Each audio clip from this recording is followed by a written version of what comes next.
welcome to a very special episode of Community Connections. I am your host, Anna Orr.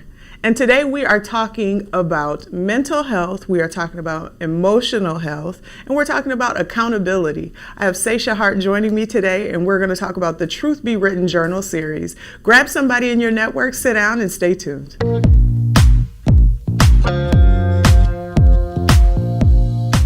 Schia, I am so excited to have you joining me today on this episode of Community Connections. Can you please formally introduce yourself and the organization you're here on behalf of? Of course. Yes, I'm Schia Hart, and today I'm here on behalf of my new organization, Rat Race Exodus. It's a company I recently launched, and it's part of this journal series here, where I'm just looking to help people exit the rat race in a meaningful way, because life is hard enough as it is. Now talk to me about that name, Rat Race Exodus. That's a mouthful. Where did you come up with that? That's a good question. So I was working on the journals actually before I had the name. Mm-hmm. And then I started thinking about how busy life is, how busy, not just work, because I think that term is usually associated with work. And I realized it's more than work. It's life. It's our emotions. It's our feelings. It's everything. Mm-hmm. And a lot of times we're looking for ways to just escape, and we don't really have a good way to do that. And I love helping people in general. So Rat Race Exodus kind of was like, pop. And then it was in my head, and that was it. Now we are talking about the journal series today. Can you talk to me a bit about how you came up with this? Yeah. So truthfully, it was inspired by my daughters. I have two daughters, and some of my friends. But as a parent and as just a human in general, we often go through a lot of challenges and a lot of difficulties. And it's really, really, really easy to sort of call out who the offender is and who hurt you. But it's not as easy to really take some ownership in that and figure out what your role in the situation is. And my daughter, she is almost 12.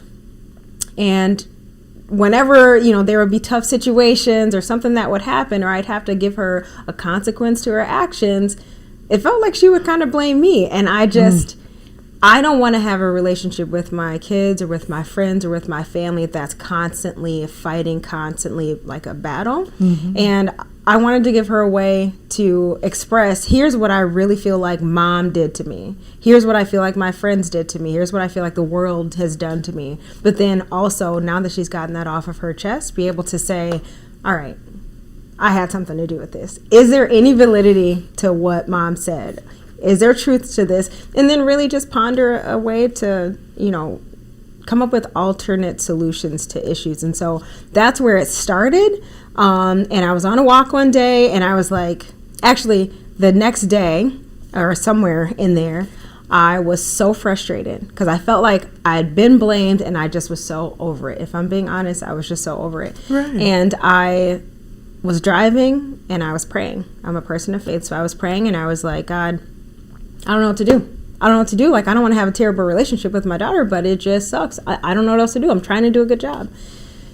And then I got this idea, like, accountability. Like, there has to be some accountability. And so I just kind of held it close for a little bit. One day I went for a walk, no kidding. I took out my phone. I did a little outline, like, this is what I think should be in there. And I enjoyed it so much. It was being outside in the sun, and it was like all the ideas were coming. Later that night, it was midnight. I couldn't sleep, and I was like, we're doing it. So I designed it, wrote it, published it between 12 and 6 a.m. And then that was the first one. That was this Truth Be Written series. That's where it started. Wow. I think that is a really interesting way to deal with raising a tween, to introduce accountability, but also to teach her that level of critical thinking to move through a situation. Because I think it's easy for all of us, not just kids, get stuck in the story of what happened. Mm-hmm. And I don't think we often, like you said, take accountability or even lay it out in a way for us to see how it actually has all unfolded. Right. So to hear that, not only that it came from a personal situation for you to benefit so many other people, I think is really beautiful. Thank you. Yeah. Talk to me about the Truth Be Written series and kind of what it kind of walks through the difference of both of the books. Yeah. Or both of the journals, excuse me. There's more on the way, but these two, I don't want to, like, it's not a toot my own horn thing, but I've seen the impact already for myself and for my kids and for my friends, and for teachers and educators. So folks across the spectrum. This Truth Be Written, or Truth Be, I love this was so divinely inspired. It started off as Truth Be Told, because everybody, like, we want to tell our side of the story. But then it's like, you might have to just get it out through writing. So, really what it is a place, the opening page says a safe space to tell it like it is and figure out what it should be. And the goal is to, kind of like we already said, when you experience something, whether it's trauma or just a frustration, a lot of times we need to be able to get it off our chest first before we can truly acknowledge our part in it. We want the offender or someone else to know, like, hey, you did this and it really hurt me, or it really sucked, or I feel this way. And then I think that opens up the door for us to start to look at ourselves. And that's what's in here. There's a space to write down what happened, to explain the situation, a space to pretty much give your own thoughts on what you feel should have happened. This is where you get to create your alternative solution, and then a space to take ownership. And what I really love most about this particular journal is that there's a call to action. I think a lot of times that's what's missing. We can identify what someone's done to us, maybe take accountability, but then how do we follow through and ensure that we've actually resolved a situation, even if we've consciously chose to let it go. And so there's a call to action in there. And then I love that there's also a space to reset. I mean, you don't want to carry stuff with you all the time. Things happen daily, and you want to have a space and the freedom to let it go. So there's a space for gratitude, and then I tell everybody all the time, you're never too old to doodle. So there's even a space to just kind of scribble out your thoughts and your feelings and all that. So that's what this one is. And the other one is similar. It's for kids, younger kids. And I'm sure we'll talk about it more, but it's another place for a safe space for kids to articulate how they feel and what they need. Now, when you had the vision for this journal series, did you believe that it was going to be for multiple ages, or just specifically when you had the idea, you were like, this needs to be for kids because this is what I'm going through with my kid? I thought it was for everybody. I thought, I'm going to definitely give it to my kid. She is quite mature at times, and so I knew that she could handle something like this. But then all of us as people, I mean, we have that in common. I think we all could use a little bit of extra accountability. I think you're right about that. I find it really refreshing to give someone the tools, these different kind of tools to think about a traumatic situation or a hardship, right? Especially if it's not something you come from. Right. So if you're not in an environment where people are holding you accountable or speaking to you in a way that's respectable, you may not always have that to give to other people. But I think this gives an opportunity for personal development and for you to work on bettering yourself so that you have better relationships with other people, but also yourself. Because like you said, accountability isn't something that you just get a chance to have for others. You get a chance to have it for yourself too, to have healthier, happier, and whole relationships. That's right. Yeah, that's absolutely right.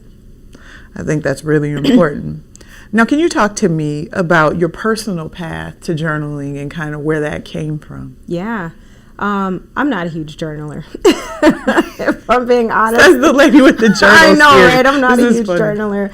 And I say that because I'm so familiar with the blank page. Here's this book, it has a hardcover, and it has a bunch of blank lines in it.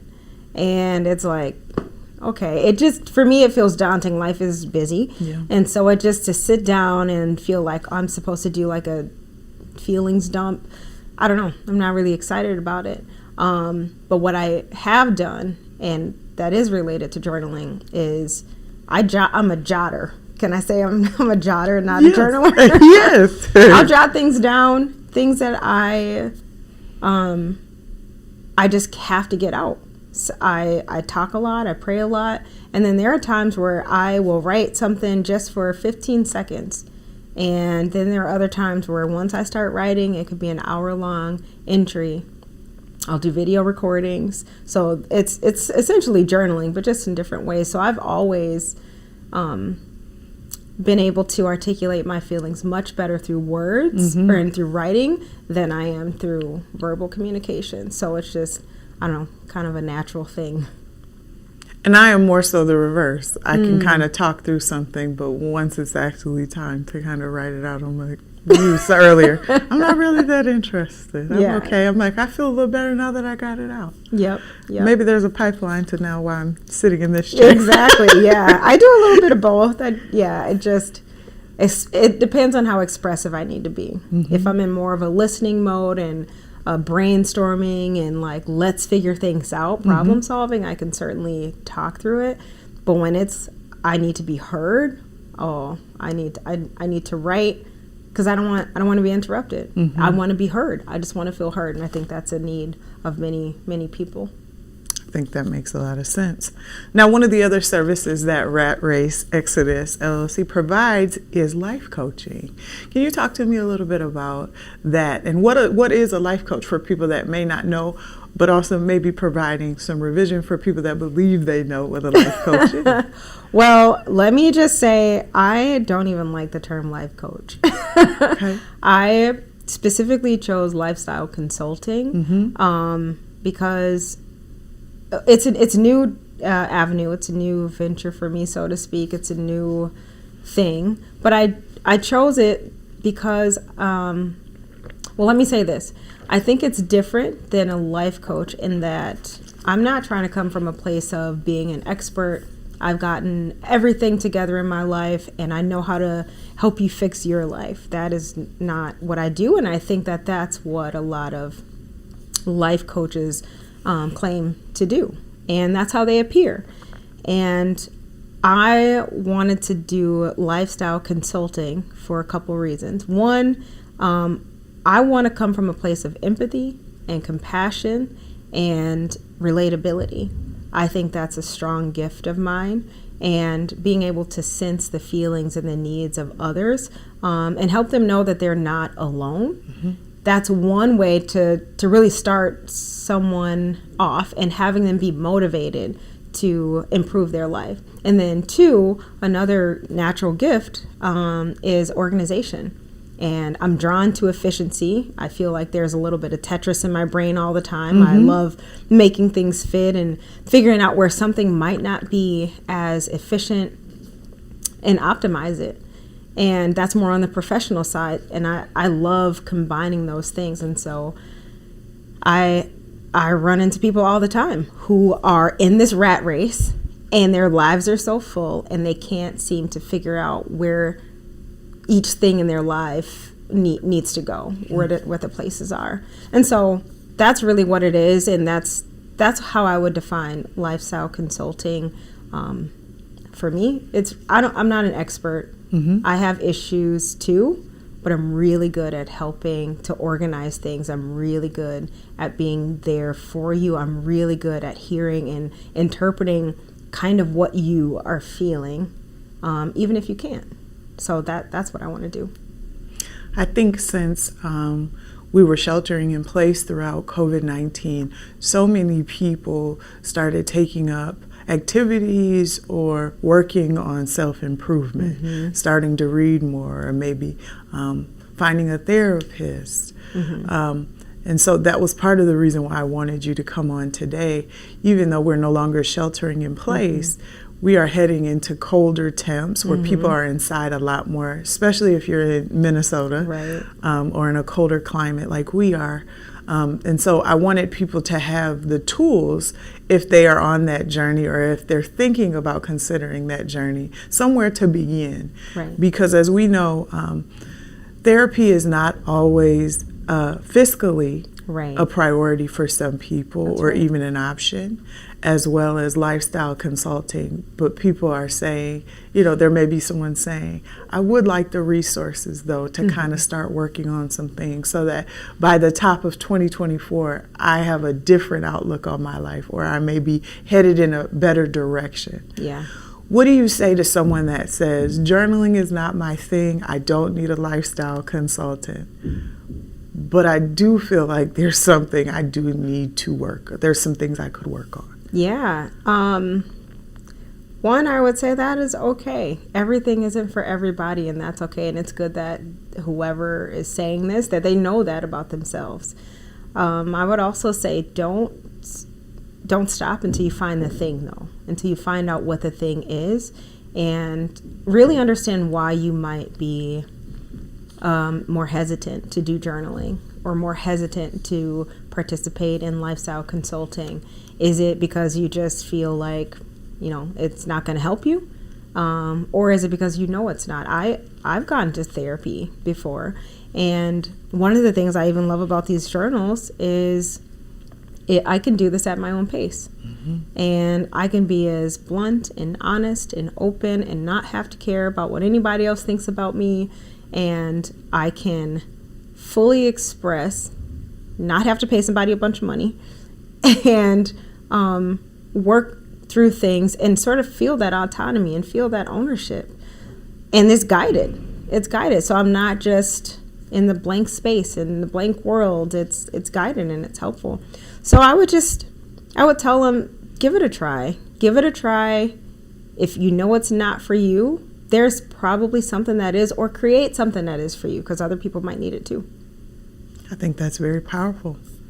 Would you mind reading one of your favorite prompts and or an excerpt from the book? Yeah. Just so people can kind of hear what some of it was. When I was looking at, we met during the Minnesota Black Authors Expo, and I was reading some of the prompts inside that you had given me. And I just was so impressed because I was like, these are some really challenging questions, but they're challenging in such a beautiful way that it really causes you to pause and sit with yourself. Yeah. And I would love viewers to hear a little bit about that. Oh, absolutely. I'll do this one here.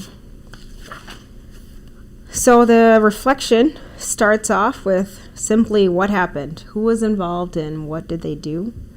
Followed by, there's a space to say, like, right now I feel this, just get it out there. In your opinion, what should have happened, or what could they have done differently?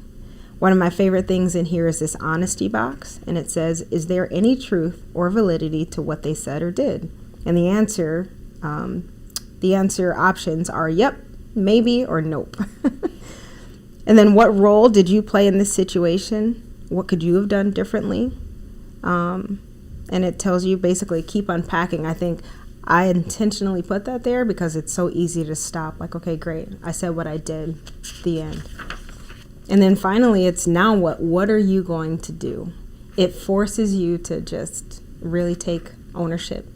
And there are so many options here, but my favorite is forget about it. It's like the Italian, forget about it. And I love it. I love it. And there's a space to say, check here. It says check here when done, so that you can actually follow through. And before you go, list 3 things you're grateful for today. And finally, clear your head, write, draw, scribble, scrawl, whatever. And then the reflection is complete. I think that's wonderful. Thank you. What is a takeaway that you want people to have when they finish the journal series, or when they have you as a lifestyle consultant and you guys wrap your time up? What is something that you want them to take away? They're slightly different depending on which journals or what we do together. Specifically for this kids one, we didn't talk about it very much, but I want to not only give the younger kids a safe space and a more constructive way to articulate what it is that they're feeling, as opposed to temper tantrums or screaming or holding it in. And also, I think kids can express their frustrations, okay. But I also like that this particular journal helps them to articulate what they need through pictures. And the goal is to not only give them that space, but to create stronger bonds between the parents or guardians and the children. Handing a little child a journal and saying, okay, fine, you're done, that's not going to work. But when I have a younger daughter too, so when she comes back to me and she says to me, this is a true story, she got in trouble for something. She circled that she was mad, sad, and angry, like multiple. She wrote down why. And then she said she wanted a hug, to talk, and to pray. And it just helped. One, she brought it to me, helped me know exactly what it is that she needed. And it just creates a stronger bond. And in between each journal entry are different activities. So now we can do the activities together. We can do tic-tac-toe, or she can ask me the would you rather question or things like that. So what I really want is for it to create that bond and a stronger bond and that confidence in sharing my feelings constructively. This one is exactly what it is, a reflective accountability journal. I want folks to know that it's not wrong to be accountable. You're not to blame if you have a role in something. You're actually being mature about it. You're being reflective. You're looking at a situation comprehensively, and you're really trying to do something about it. You don't want to stay in a place of like a victim mentality, even if you are the victim in some cases. It's helping you to sort of rise up above all of that. And that's really what I want people to take away from it. It's not just this is for teens and adults and for kids, and it helps us be better and live better. I think that's really important to all of our communities to try and be better, like you just said. Now, we met at the Minnesota Black Authors Expo, and this was something out in the community. Are you often in the community at schools or at churches or at different programs? Where can people kind of connect with you publicly? Because I think it's really important that people not only hear about the journal series, but that they're actually able to connect with you, because I think that was a big draw for me to want to search it out a little bit further. Yeah. I am trying to be out in the communities. It's fairly new, but it's so powerful that I go wherever I can. I was recently at the Minnesota Association for Children's Mental Health conference, and I had a table there where I was offering these resources. Great experience for educators, so definitely want to be in the schools. I think there's a certain way you have to go about it. Definitely churches. I want to get connected with therapists as well. And then just the folks that I know. I mean, I'll bring this up in passing. In any of the spaces, I think they make great gifts. And they're more than just something that you can have. Toys are fun, but it's more than something that you can have and just toss at when you're tired of it, you know. This is something that really helps you grow and mature. So I'm looking to get connected in all the ways, and any opportunity that comes up. Spaces like this interview is awesome. Churches, schools, neighborhoods, communities, professional groups, all of it. I think schools would really benefit from having the kids' journal there. Like you said, giving them an opportunity to not only think through what's taking place, but also to say and identify what they need. Yes. I think that's very powerful, and it's never too late. Right. It's never too late, and it's never a bad time to learn how to articulate that, that's especially in relationship with people that you care about. That's right. We're in such a world where it's, I mean, we all know it. It's technology. We're disconnected more and more. We hear it all the time. And I think there's people who are trying to bring some of that connection back, and I think that's great. And that's kind of what I'm trying to do too. We can't disconnect from our thoughts, though. We can disconnect from people, and we can disconnect from sharing our thoughts, but they still are with us. And if we don't have a good, safe, constructive outlet and avenue to share and process, I don't know, makes society seem a little scary to me. I agree. Can you please let viewers know where they can sign up for services with Rat Race Exodus, or where they can purchase the journals? Absolutely. I would love for viewers to contact me via email at info@rrexodus.com or Sasha@rrexodus.com. Connect with me on LinkedIn. The website isn't up yet. And then the journals are available on Amazon, but if you happen to be local, or even if you're not, I'd love to get them to you, because I always try to include a special message or a bonus gift with the journals that come directly from me. So search on Amazon for Truth Be Written and keep your eyes out for more. Okay. Are you on social media at all? Oh, that's right. I am. If, let's see, aside from LinkedIn, Instagram, you can find me there at RR Exodus. That's it. That's my handle, RR Exodus. That's wonderful. Thank you so much for joining me today. And lastly, before you go, I'm just going to have you take a beat and look into this camera here and share with somebody that may be teetering with getting some type of support for themselves. Can you share a message of encouragement to them? Absolutely. You are valuable, even more so than you know it. You have help available to you. And you have people like me and others who are willing to help and who can understand. Sometimes we feel like we're the only people in the world who will ever understand our issues and ever understand our frustrations and hurts and things like that. But there is someone there who understands it, who gets it, who's willing to walk with you through it. So don't give up. Keep trying, and I promise it will work out. And contact me if you need to. Thank you, Schia, for joining me today. This has been a really inspiring episode, and I know that it's going to impact a lot of viewers, I think, for the better. Thank you so much. This is such a blessing for me, such an honor. So thank you. I really appreciate it. I thank you for even just helping me to spread the word, because my goal is just to help people. I love it. Absolutely. I'm excited about this connection, and I look forward to more. Unfortunately, that is all the time that we have for this episode of Community Connections. A very special thank you again to Schia Hart and her amazing journals, the Truth Be Written series. Look for it on Amazon. And please make sure that you share this episode with someone in your network if you feel that they can benefit from something that was shared today. As always, I am your host, Anna Orr, and I look forward to connecting again with you soon.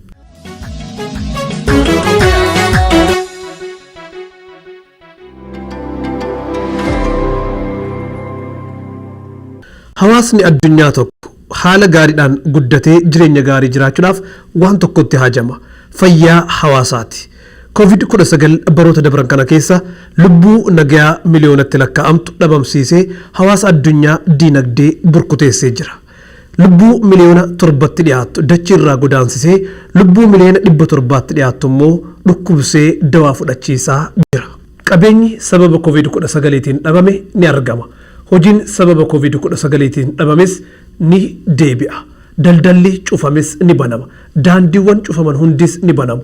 Manneen jireenyaa, manneen amantaa, manneen nyaataatis deebi'anii banamu. Wanti yeroo tokko yoo bade deebi'ee hin banamne garuu lubbuu tantee qaaliidha. Kanaafuu of eeggannoowwan COVID-19 barbaachisan hunda godhuudhaan lubbuu tantee qaalii kan maatii keetii, kan firoottan keetii, hiriyoottan keetii fi ollaa kan keetii eeguu hin dagatin.